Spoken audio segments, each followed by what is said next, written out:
मेरे प्यारे छात्रों, द एजुकेशन वर्ल्ड टीचर वाला क्लास में आपका स्वागत है।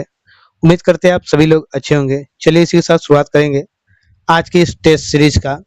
इस टेस्ट सीरीज में ये क्लास 9th और 10th के लिए है, BPSC TRE 4 class 9th and 10th के लिए। देखना आप लोग, जो रुक्मणी प्रकाशन का ये प्रैक्टिस सेट है, इसी का आज हम लोग एनालिसिस डिस्कशन करेंगे।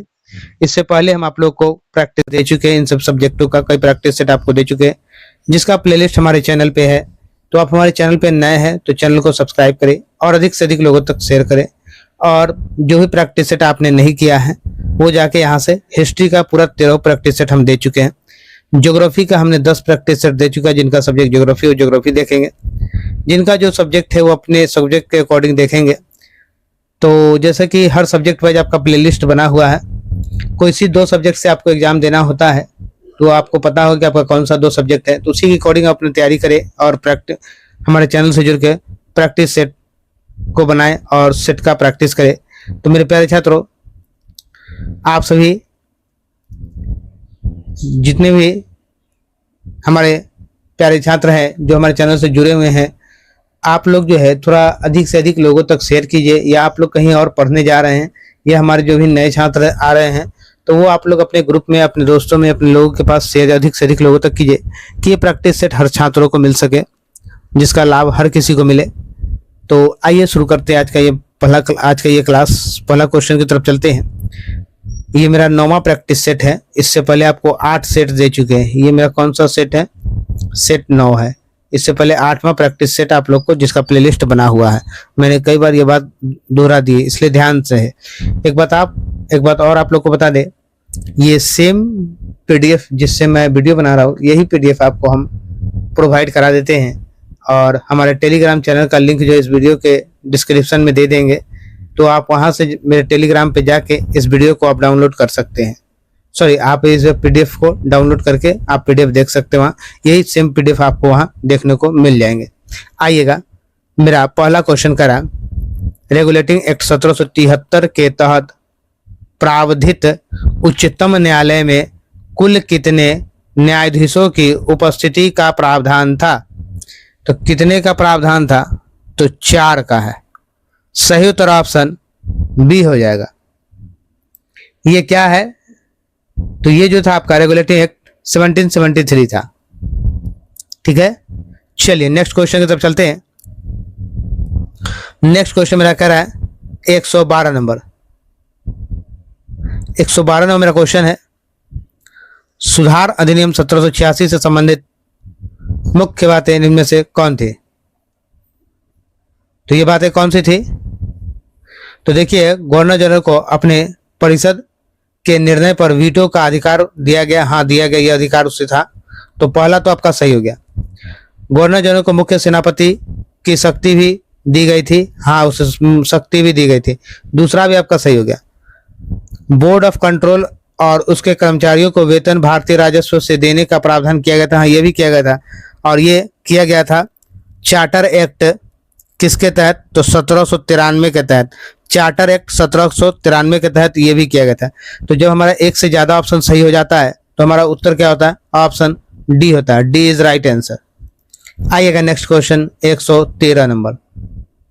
देखिए, प्रैक्टिस सेट आपका 9 है। हमने कहा था ये सेट 9। आइएगा नेक्स्ट क्वेश्चन, निम्नलिखित में से किस अधिनियम द्वारा गवर्नर जनरल ऑफ बंगाल पद को गवर्नर जनरल ऑफ इंडिया किया गया? बंगाल, गवर्नर जनरल ऑफ जो बंगाल था उसको गवर्नर जनरल ऑफ इंडिया कर दिया गया। तो किस एक्ट के तहत किया गया? तो ये किया गया है चार्टर एक्ट 1833। सही उत्तर मेरा ऑप्शन ए हो जाएगा। आइएगा, इसमें 1-2 पॉइंट आपको और बता दे। एक रेगुलेटिंग एक्ट था जो 1773 है। इसके द्वारा जो है 1973 के द्वारा गवर्नर ऑफ बंगाल पद का नाम गवर्नर जनरल ऑफ बंगाल किया गया। गवर्नर ऑफ, पहले हम लोग बंगाल कहते थे, गवर्नर ऑफ बंगाल को गवर्नर जनरल ऑफ बंगाल कहा जाने लगा।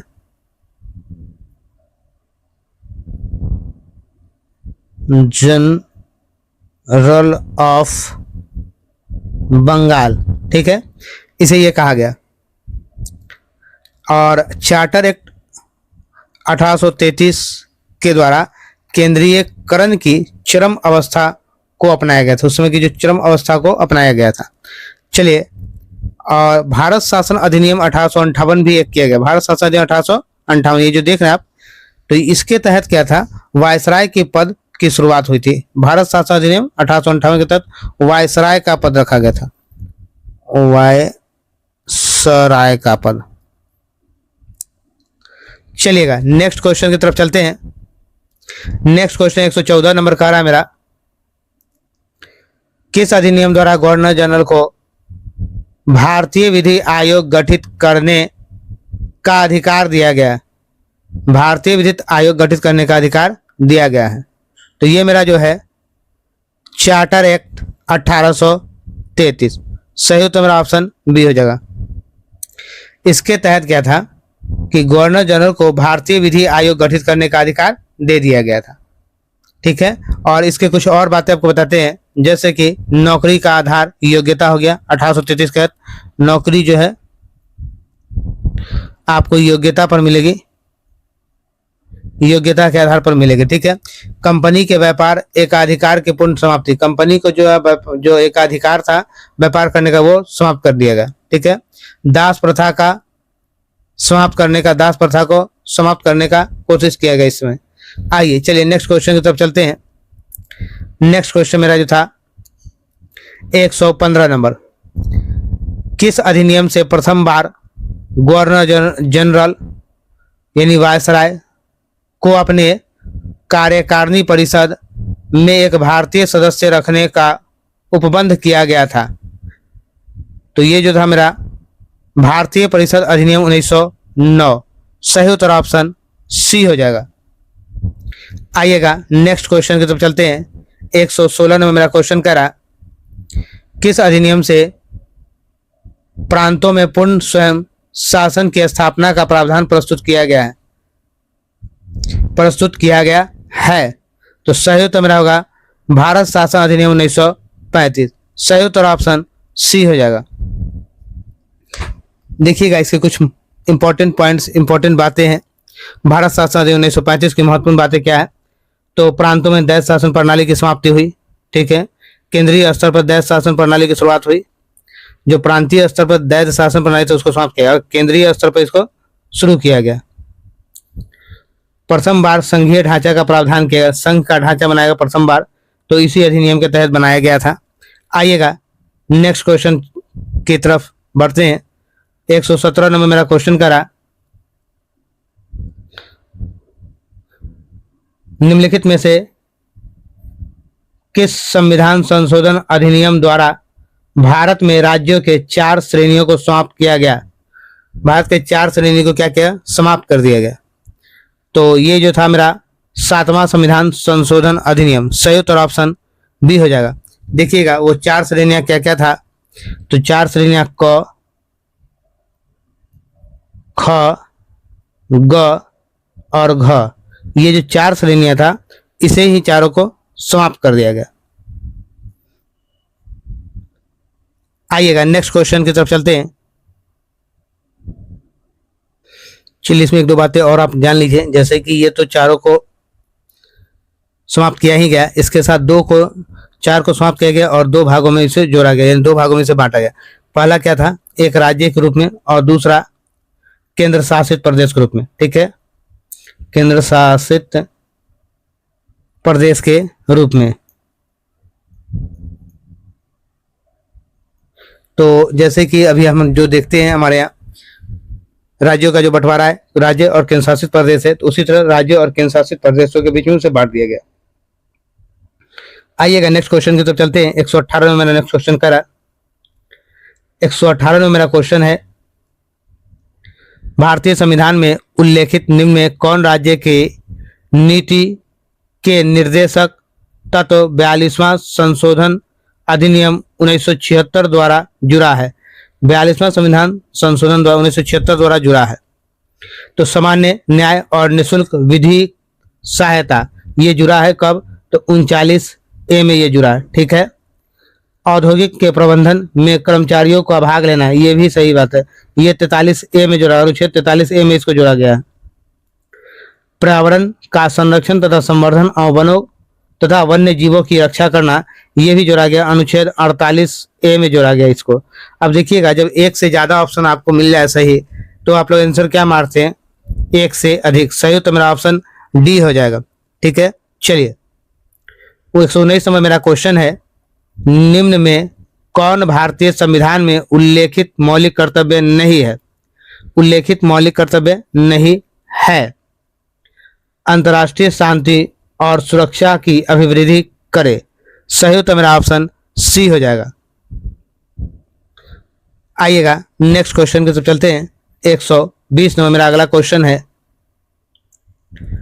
यदि कोई भारतीय नागरिक किसी विदेशी राज्य की नागरिकता को स्वेच्छा से ग्रहण करता है, अगर स्वेच्छा से आप किसी विदेशी नागरिकता ग्रहण करते हैं स्वेच्छा से, तो वह भारत का नागरिक नहीं रहेगा, तो भारत का नागरिक अपने आप समाप्त हो जाएगा। इस बात का उल्लेख संविधान के किस अनुच्छेद में है?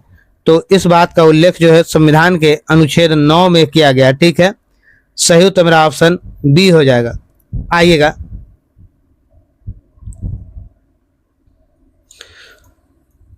नेक्स्ट पॉइंट आपका, अगर देखिए अनुच्छेद 10 की अगर हम बात करें तो नागरिकता के अधिकार की गारंटी दी गई इसमें। नागरिकता के अधिकार की गारंटी इसमें दी गई है, ठीक है। अनुच्छेद 8 की अगर हम बात करें तो इसमें जो है भारत से बाहर रहने वाले भारतीय मूल के कुछ व्यक्तियों को नागरिकता के अधिकार से संबंधित, यानी कुछ व्यक्ति, कुछ खास ऐसे व्यक्ति जिनको नागरिकता से संबंधित अधिकार के प्रावधान अनुच्छेद 8 में किए गए हैं। आइएगा अगले प्रश्न की तरफ चलते हैं। 121 में मेरा कह रहा, भारतीय संविधान द्वारा प्रदत्त मौलिक अधिकारों में समता के अधिकार का अनुच्छेद विस्तार निम्न से कौन है? मौलिक अधिकारों में समता के अधिकार का विस्तार जो है, समता के अधिकार की बात जो है किस अनुच्छेद में कही गई है? तो ये आपको कहा गया है अनुच्छेद 14 से 18 में समता का अधिकार है। सही उत्तर मेरा ऑप्शन बी हो जाएगा। और स्वतंत्रता का अधिकार जो है अनुच्छेद 14 से 18 में है, इसमें स्वतंत्रता का अधिकार है, ठीक है। आइएगा अगले प्रश्न की तरफ चलेंगे। अगला प्रश्न मेरा करा 122 नंबर है, किसने कहा है धर्मनिरपेक्ष राज्य से तत्प्रायः ऐसे राज्य से है जिनका अपना कोई धर्म नहीं है और जो सभी धर्मों के प्रति समान व्यवहार करता है? तो यह बात किसने कहा था? ये बात कहा था दुर्गादास बासु ने, डी बासु। कभी कभी आपको डी बासु भी लिखा हुआ दिखेगा, तो सही उत्तर आपका ऑप्शन क्या हो जाएगा? बी हो जाएगा, ठीक है। राधा कृष्ण आधुनिक भारत के सबसे बड़े दार्शनिक थे, ठीक है। ये जो थे आधुनिक भारत के दार्शनिक थे,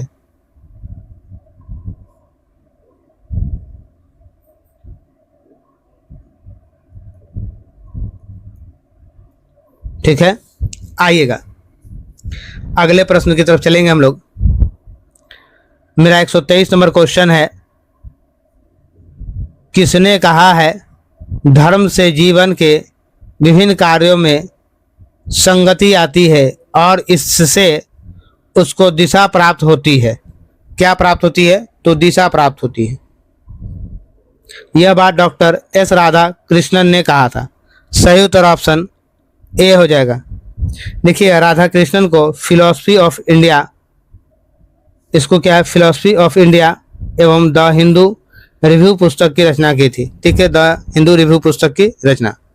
आइएगा नेक्स्ट क्वेश्चन की तरफ चलते हैं। 124 में मेरा क्वेश्चन कह रहा, भारतीय संविधान की सबसे बड़ी विशेषता क्या है? तो सबसे बड़ी विशेषता जो हमारी है, सबसे बड़ा लिखित संविधान जो है दुनिया का, पूरे वर्ल्ड का सबसे बड़ा लिखित संविधान हमारे भारत का है। आइएगा नेक्स्ट क्वेश्चन की तरफ चलते हैं। 125 नंबर कह रहा शांति के समकालीन चुनौतियां है। देखिएगा, शांति के समकालीन तो बहुत सारे चुनौतियां आएगी, जैसे कोई दबंग राष्ट्र है, अपनी संप्रभुता का प्रभावपूर्ण प्रदर्शन करता है, जैसे चाइना ही देखते भारत को हमेशा आग दिखाता है, हमेशा अरुणाचल प्रदेश के अंदर कई किलोमीटर अंदर घुस जाता है, आतंकवादियों द्वारा आधुनिक हथियार एवं उन्नत तकनीकों का प्रयोग किया जा रहा है। अभी देखिए क्या आतंकवादी कैसे हमारे अंदर घुस के हमारे लोगों को मार देते हैं। वैश्विक समुदाय की मुकदर्शिता, तो ये सब क्या चुनौतियां हैं। तो जब एक से ज़्यादा मिलने लग जाए तो हम लोग आंसर क्या लगता है, ऑप्शन डी लगाते हैं। डी इज राइट आंसर, सही हो तो मेरा ऑप्शन डी हो जाएगा। आइएगा नेक्स्ट क्वेश्चन 126 नंबर मेरा करा, इस्लामिक आतंकवादियों द्वारा न्यूयॉर्क स्थित वर्ल्ड ट्रेड सेंटर पर हमला किया गया, तो ये कब किया गया, तो ये क्या है 11 सितंबर 2001 को, सही हो तो ऑप्शन ए हो जाएगा। आइएगा 127 नंबर क्वेश्चन की बात करते हैं। भारत में विकास की अवधारणा का शक्तिकरण हुआ, तो विकास की अवधारणा का शक्तिकरण 1950 से 60 के दशक में हुआ है, सही उत्तर ऑप्शन ए। आइएगा नेक्स्ट क्वेश्चन, समाजवाद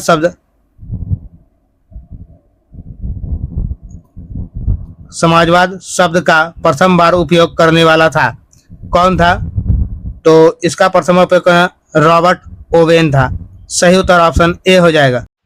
आइएगा नेक्स्ट क्वेश्चन मेरा 129 नंबर है। 129 नंबर मेरा क्वेश्चन कह रहा है,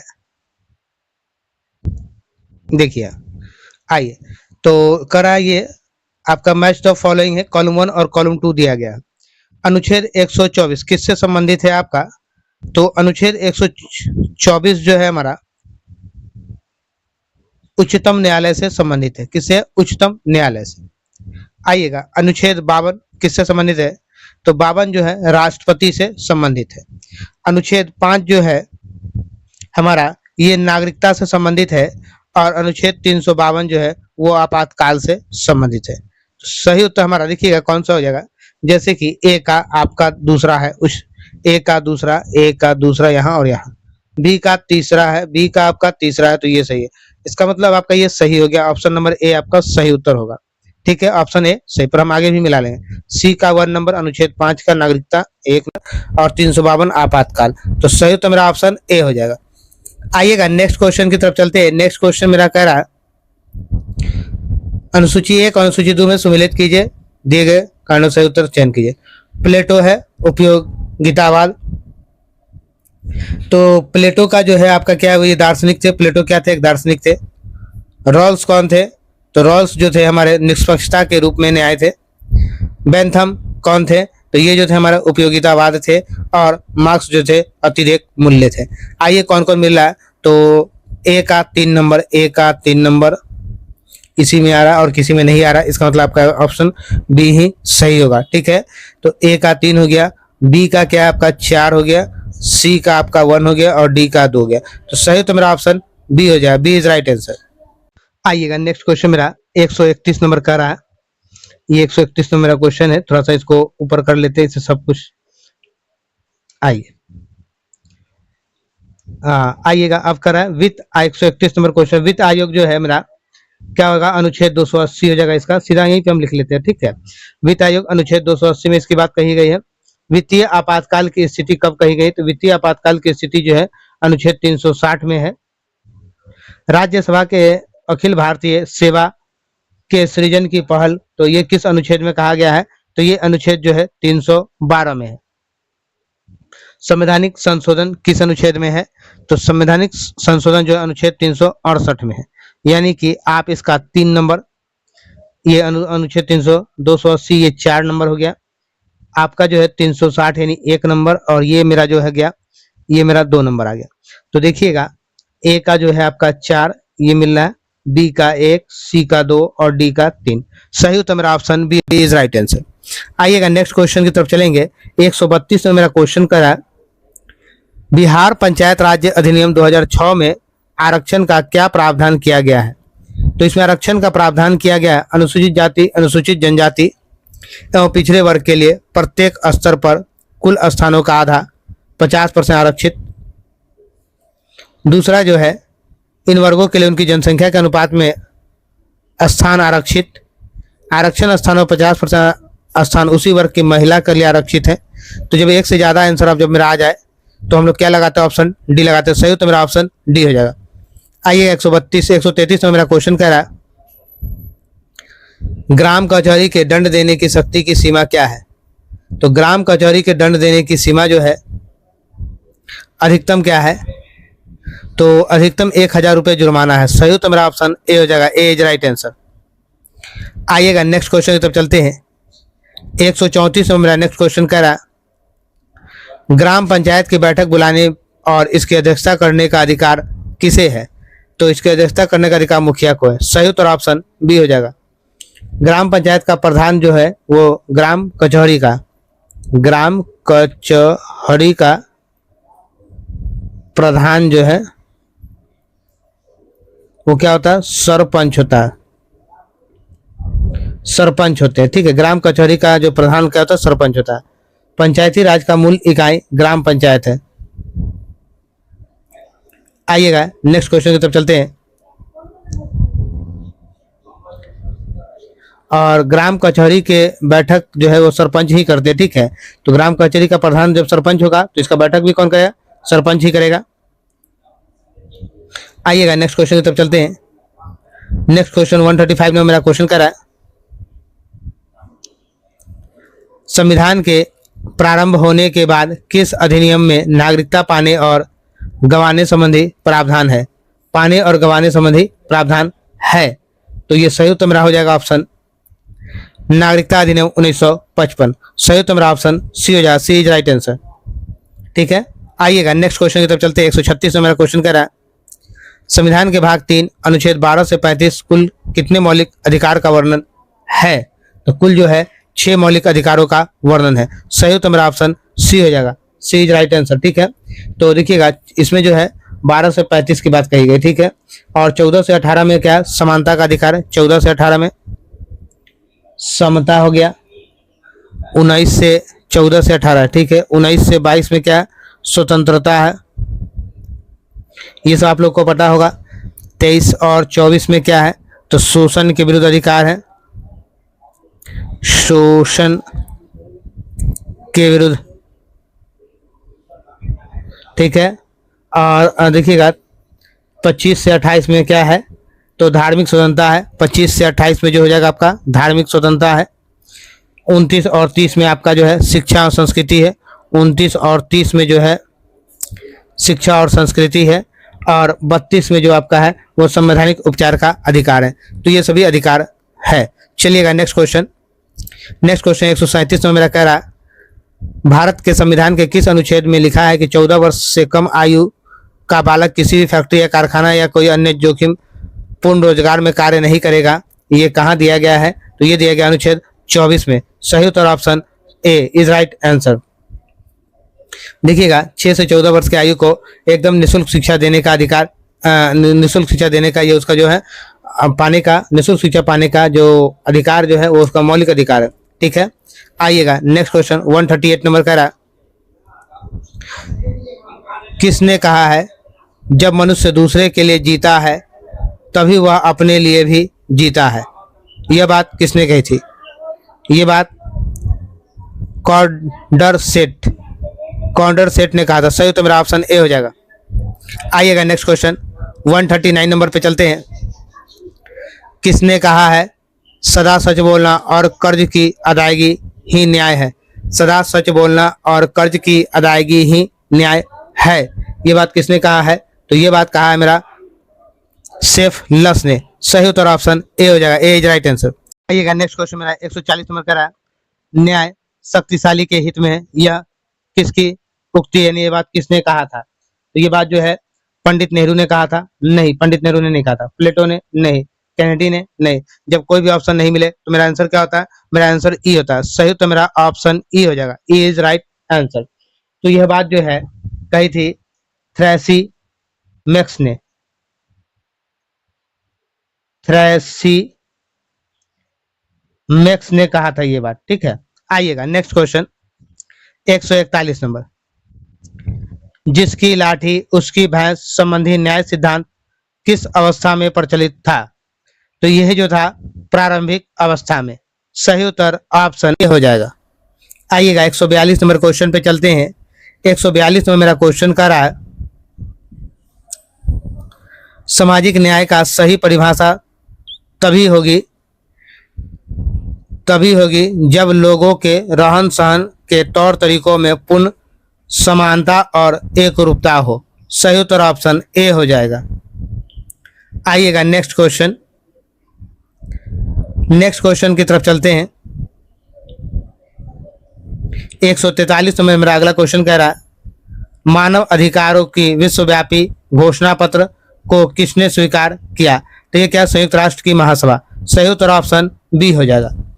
आइएगा नेक्स्ट क्वेश्चन 144 नंबर पे चलते हैं। 144 में मेरा क्वेश्चन कह रहा है सामाजिक न्याय की आवश्यकता है क्योंकि क्या हो जाए दलित और अधिकारों से वंचितों को फायदा होगा, समरसतापूर्ण समाज का निर्माण होगा, सामाजिक संपत्तियों न्यायपूर्वक विवरण होगा, उपयुक्त में से एक से अधिक। सही उत्तर मेरा होगा उपयुक्त में से एक से अधिक। सही उत्तर मेरा ऑप्शन डी हो जाएगा। D is right answer. आइएगा नेक्स्ट क्वेश्चन 145 नंबर। निम्नलिखित में से किस देश के लोग संविधान का संशोधन करने में भाग लेते हैं? तो ये क्या करते हैं? तो ये मेरा हो जाएगा स्विट्जरलैंड। सही उत्तर मेरा ऑप्शन सी हो जाएगा। आइएगा नेक्स्ट क्वेश्चन, ये भी मेरा मैच द फॉलोइंग है। 146 नंबर।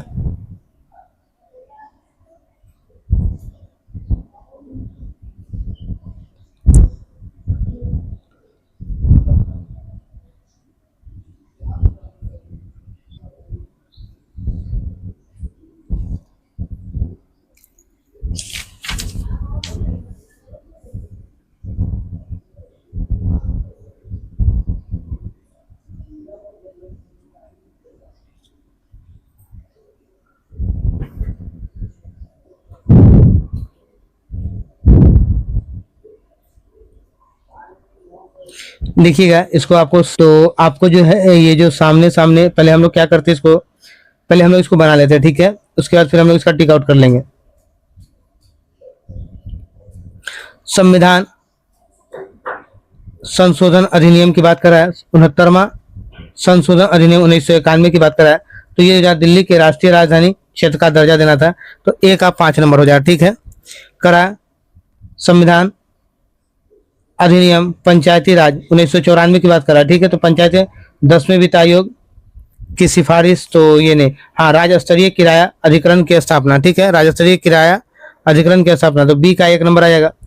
संविधान अधिनियम 2000 करा 80वां संशोधन हुआ था, ठीक है, 80वां संशोधन हुआ था। तो ये 80वां संशोधन क्या होता? तो ये हो जाएगा आपका 10वें वित्त आयोग की सिफारिश को स्वीकार करना था, ठीक है। तो ये हो जाएगा 4 नंबर, सी का 4 नंबर। और डी है संविधान यानी 83वां संशोधन। 83वां संशोधन किससे संबंधित है? तो आपके पास क्या बच गया? 5, 1, 4 और आपके पास अभी 2 बचा हुआ है जिसमें से कोई एक ही आएगा। तो ये अरुणाचल प्रदेश में जातियों के लिए आरक्षण, तो इसका दूसरा नंबर होगा। 5, 1, 4, 2 कौन सा ऑप्शन मिला? देखिएगा 5, 1, 4, 2, 5, 1, 4, 2। सही तो मेरा ऑप्शन ए हो जाए, ए इज राइट आंसर। आइएगा नेक्स्ट क्वेश्चन 47 नंबर पे चलते हैं।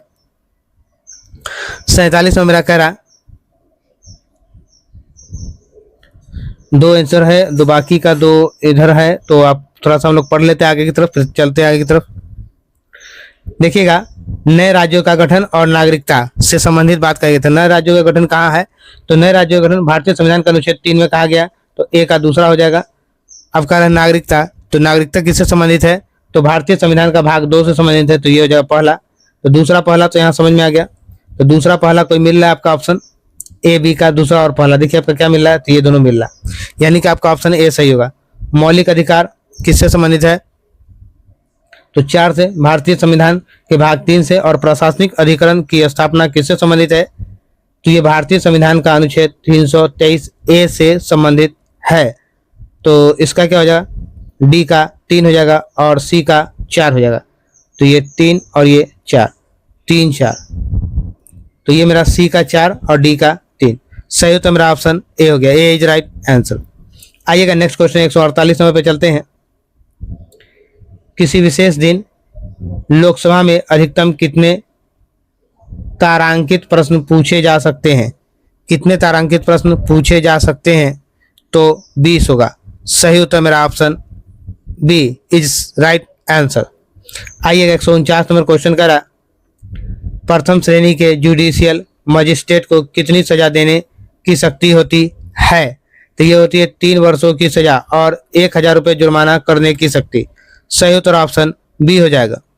आइएगा लास्ट क्वेश्चन मेरा है 150 नंबर का, चुनाव के समय किस चुनाव क्षेत्र में चुनाव प्रचार कब बंद करना होता है? कब बंद करना होता है? मतदान प्रारंभ होने के 48 घंटे पहले चुनाव का प्रचार बंद करना होता है। सही उत्तर ऑप्शन सी हो जाएगा। सी इज राइट आंसर। मेरे प्यारे छात्रों, ये पूरे 40 क्वेश्चन मैंने आपको इस वीडियो में दिया है जो पॉलिटी का है। तो आप मेरे चैनल पर नए हैं तो सबसे पहले चैनल को सब्सक्राइब कर लेंगे, अधिक से अधिक लोगों तक शेयर भी कर देंगे, और आपका ये प्रैक्टिस सेट जो आपको एग्जाम तक मिलता रहेगा। तो आप अपना फीडबैक जो है हमें कमेंट बॉक्स में जरूर बताएं, जो भी आपका फीडबैक हो उसका रिप्लाई हम जरूर करते हैं। तो अपना फीडबैक हमें जरूर दिया करें। चलिए इसी के साथ मिलते हैं फिर नेक्स्ट वीडियो में। जय हिंद, जय बिहार, भारत माता की जय। एक बात आप लोग को और बता दें कि थोड़ा सा समय का थोड़ा इधर उधर हो चुका है। ये समय जो है आपको जो है हम यानी कि आप लोग को आज आपकी तारीख जो है 16 है, तो हम आप लोग को जो है ये 22 के बाद जो है आपका जो है ये सही करने का काम करेंगे। ठीक है, 22 के बाद जो है आप लोग को एक सही वे में प्रैक्टिस सेट तो आपको मिलता रहेगा, वीडियो मिलता रहेगा, पर थोड़ा सा टाइम आगे पीछे हो रहा है, वो टाइम भी सही से मैनेज किया जाएगा 22 के बाद। चलिए मिलते हैं फिर नेक्स्ट वीडियो में।